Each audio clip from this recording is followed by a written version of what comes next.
Hindi na nga nag-aksaya ng panahon si Ramon at agad niyang sinabi kay Tanggol na kailangan na nilang kumilos. Malakas ang kutob niya na nasa panganib si Marites at anumang pagkaantala ay maaaring humantong sa isang masamang pangyayari. Dahil dito, nagmadali na silang magtungo sa San Dimas upang iligtas si Marites mula sa kamay ni Rigor. Samantala, labis ngang ikinagalit ni Rigor na itinakas si Marites ng kanilang mga kapitbahay. Nag-aapoy siya sa galit kaya pilit niyang pinagtatanong ang mga ito upang malaman kung saan dinala at itinago si Marites. Merong isa sa mga kapitbahay ang hindi nakatiis at itinuro niya ang bahay kung saan nagtatago si Marites. Hindi na nagdalawang isip pa si Rigor.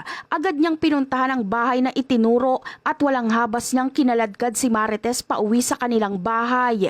Walang nagawa si Marites kundi sumunod dahil sa matinding takot at pangamba sa maaaring gawin ni Rigor sa kanya. Pagdating nila sa kanilang bahay, lalo pang naging kawawa si Marites dahil walang awa siyang binugbog ni Rigor.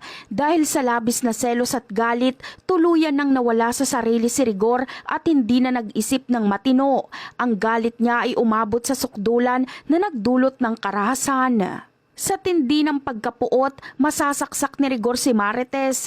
Tila mas pinili pa niyang wakasan ang buhay ni Marites kesa makitang sasama ito o mapunta kay Ramon. Ang trahedya ay naganap dahil sa bulag na pagmamahal at matinding pagnanais na maging kanya lang si Marites, ngunit ayaw na talaga sa kanya ni Marites. Habang sila Tanggol at Ramon naman ay nagmamadali na dahil hindi nila alam kung aabutan pa ba nilang buhay si Marites sa kamay ni Rigor.